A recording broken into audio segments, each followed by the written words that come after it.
Velkommen til The Weekly Startup Talk. I dag der har jeg Henrik med mig. Han kommer fra noget, der hedder The Innovation Board, og vi skal snakke Google Design Sprint.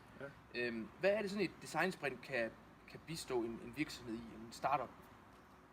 Ja, det kan bistå både startups og også etablerede virksomheder, men hvis man kigger på en startup, så handler det ofte om at komme hurtigt ud over rampen, få lavet noget, som er anderledes end det andre allerede laver, altså komme tæt på kunderne og løse nogle reelle behov hos nogle kunder og nogle brugere.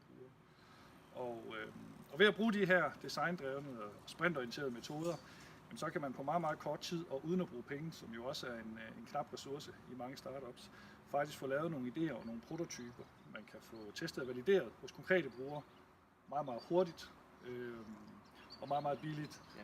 Så det handler om det, som startups tit har. De har jo ofte en glød, der brænder. De har nogle drømme og nogle visioner, og det handler om at komme godt fra start med dem i virkeligheden. Så hvis vi sådan skal se det fra et startup-perspektiv, så står man med en eller anden given idé eller værdi, man tror, man bringer ud til en given kunde. Ja. Så kan man gå ud og få det testet. Ja. Ja. Ja.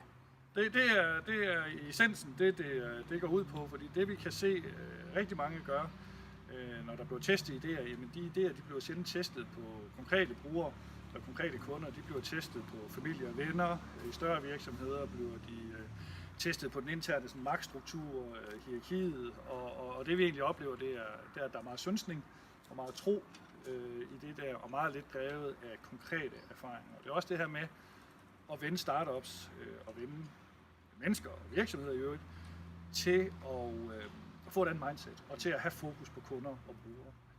Det vi oplever, det er, at rigtig mange virksomheder får jo egentlig udviklet og lanceret produkter, som er en ambition hos virksomheden, men ikke nødvendigvis en ambition hos kunderne, og egentlig ikke dækker et behov, der ikke er dækket i forvejen.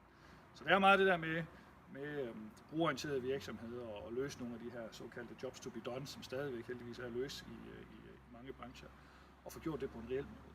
Og få skabt et mindset fra starten, som handler om, at vi har fokus på kunder, og vi har fokus på at skabe det, kunderne vil have, og kun det, kunderne vil have.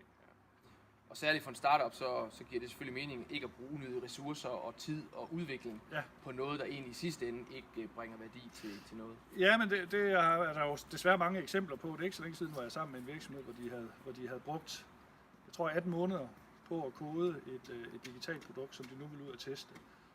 Og når man egentlig går i sømme, hvad det er, de vil teste for, det kunne de have testet på en uge, uden at have brugt en krone eller en time på at kode noget som helst. Ikke? Så det kan jo være, at deres kasse er tom nu. Og det kan jo godt være, at det viser sig, at det, de har lavet, det er præcis det, kunderne vil have, men sandsynligheden er lille. Ikke? Der kunne man have udviklet og valideret mange ting undervejs i små steps og små momenter, og sådan langt mere agilt og kundefrygtigt. Og den virksomhed, eller fejl, består store virksomheder, hvor de også. Super. Tusind tak, Henrik, for din korte gennemgang. Det var alt for den her gang i The Weekly Startup Talk. Vi laver et link nedenunder, hvor du kan finde bogen om det her Google Design Sprint og til Henriks virksomhed, som meget gerne hjælper din virksomhed med at blive endnu mere innovativ og netop blive hurtig til at tale med dine kunder. Vi ses om et